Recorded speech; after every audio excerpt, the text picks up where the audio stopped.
यावर्षी ज्यांची लग्न झालेत आणि 2 वर्षानंतर बाळाचं नियोजन आहे त्यांच्यासाठी ही अत्यंत महत्वाची रील असणार आहे. कारण डिलिव्हरीला आता 50,000 ते 1 लाखापर्यंतचा खर्च येतो, नॉर्मल असेल किंवा सिझेरियन असेल.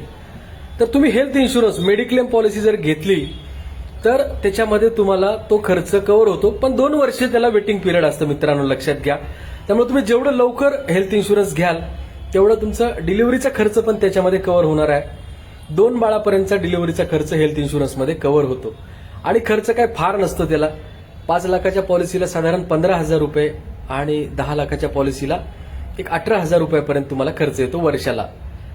त्यामुळं जास्त उशीर न करता ताबडतोब मेडिक्लेम पॉलिसी घ्या आणि येणाऱ्या जो काळातला खर्च आहे तो आपण याच्या मार्फत कव्हर करू शकतो. इतर अनेक बेनिफिट्स आहेतच त्याच्यामध्ये, आजारपणासाठी, ऍक्सिडेंटसाठी. नक्की फोन करा.